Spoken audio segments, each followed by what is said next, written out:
Did the car come from over here? Yes. Did the police car come from over there? And they took him and set off in that direction? That's right. Rio de Janeiro is one of the most dangerous cities in the world.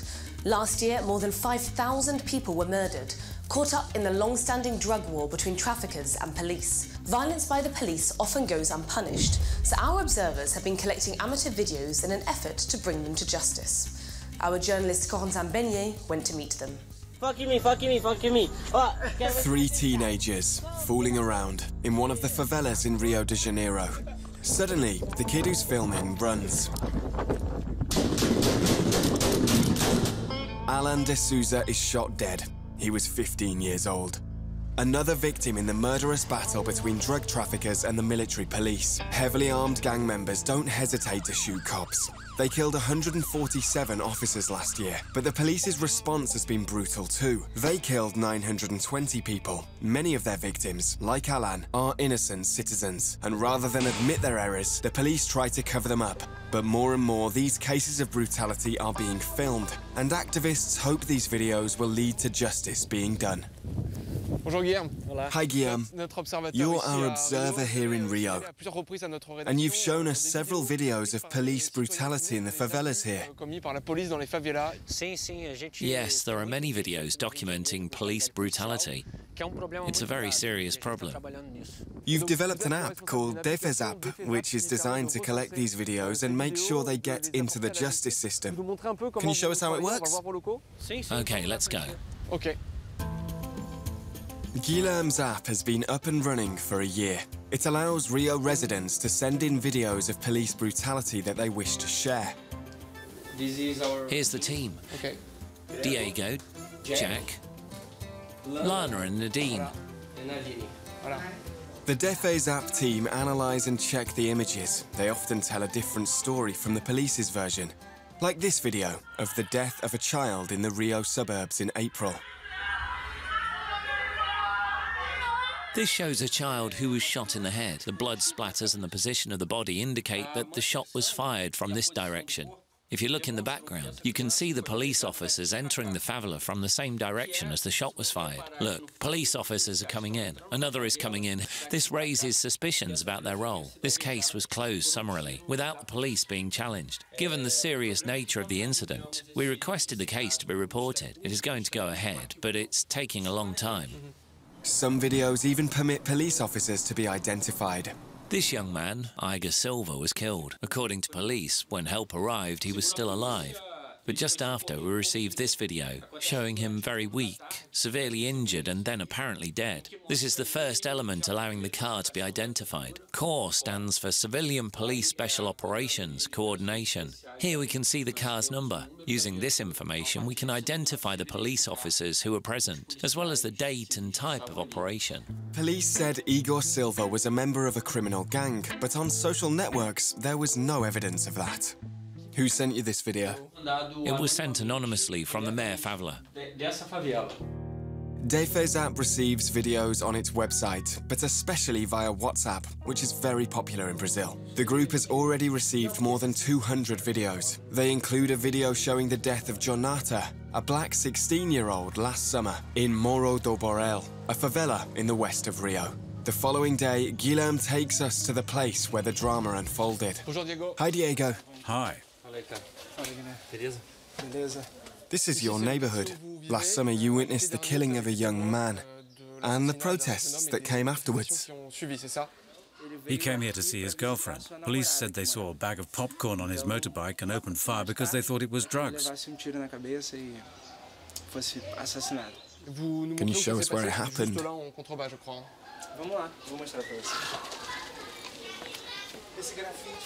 This graffiti reads, "The system claimed one more life. It was done just after Jonata was killed. It's a way of protest and a memorial." It happened here. The motorbike stopped here before the incident. As soon as the locals realized that someone had been killed, they started calling for help and shouting. In just a few minutes, it turned into a crime scene. One of the residents filmed what happened.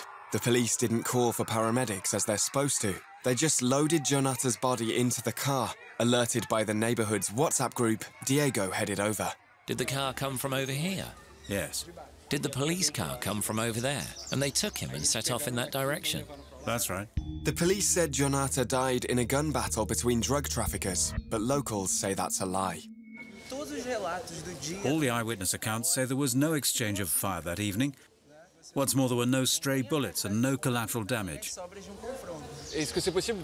we talk to the person who filmed the video? No, people feel persecuted, and the fear of the police and retaliation is very real. Any person producing proof such as this video would prefer to remain anonymous. Consequences exist, and people are frightened.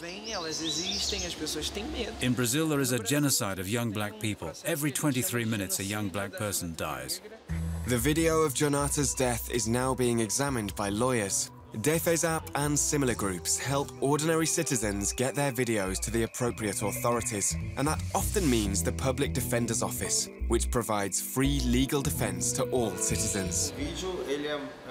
Videos have become a very useful tool, especially in the case of police trials, because Brazilian courts usually give a lot of weight to the police version of events. It's hard to give a precise number, but there have been a few high-profile cases which have led to justice for the victims' families, like in the case of this teenager who filmed his own death. You can hear him moaning as the phone keeps recording. These young people were accused by police of being armed and having shot at them, but the family found the telephone and the video and were able to refute the police version of events. But for a video to be used as evidence, it's important to remember certain things. Victor Ribeiro is the Rio representative of the American NGO Witness, specialized in gathering videos showing police violence. He teaches local residents how and what to film. If you film a very traditional building on your area, like this building, everybody knows this building, everybody passes here lots of times. You can put inside your clip at itself a kind of verification. Or maybe you can use, for example, the name of the street. If you want to prove that this video was filmed here, if you are filming, for example, a crime scene with lots of bullets on the ground and blood, for example, for sure you need to film close to the ground, film in details, but you also need to film the whole scene to show that there are lots of bullets on the ground. You can't film close to the police, like the face, the identity, the information here, like if he's a commander, if he's a captain, for example. Victor takes us to the witness premises. There we meet one of our other observers, Raul Santiago. Hi Raul, pleased to meet you. Raul is a member of the Papo Reto group, which documents police brutality in one of Rio's most dangerous favelas, Complexo do Alameo. Since January, police have taken over residents' houses and turned their operation into an occupation. This is one of the houses that's been occupied by the police. You can see gun barrels sticking through holes in the wall. In this photo, the house is riddled with bullet holes, and someone has written, "A war on drugs, really? If it is a war on traffickers, why are there so many negative consequences for locals?" Papo Reto has also photographed a tower installed especially by police, and even bottles filled with urine left behind by police in some houses. Lots of people try to discredit you. How can you prove that these photos are real? For these photos, we work a lot with Victor and Witness. I will show you the process in the other room. For the photo to be used as evidence, one of the most important aspects is to ensure the original file is preserved. There are programs for that, such as the site Metapix.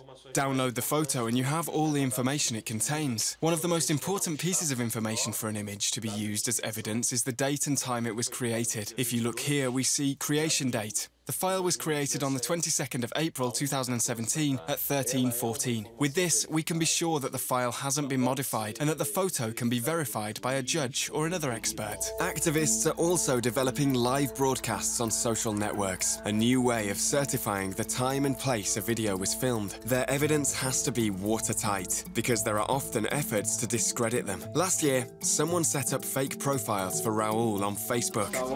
On the profiles, they posted photos of young traffickers from the favela. It made it seem like I was taking photos of the traffickers, that I was part of their operation. It was supposed to cause problems for me. Witness contacted Facebook. The profiles were deleted and Raul now has a certified profile. In 2010, Rio State launched what officials called a peacemaking initiative to clean up the favelas.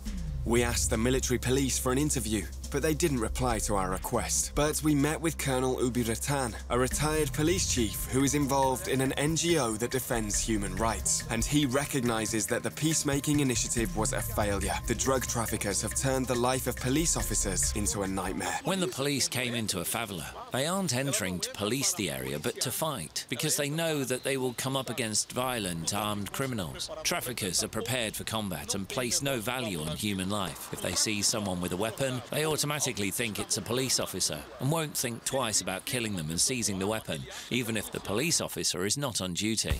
For the Colonel, these working conditions do not justify violence and misconduct, but they do explain the extreme tension under which the police work. On the beaches, police officers don't face the same challenges they face in the favelas. Quarrels can break out, but not automatic rifle fire. The hatred inside police officers could be dealt with if, after every exchange of gunfire, there was post-traumatic treatment.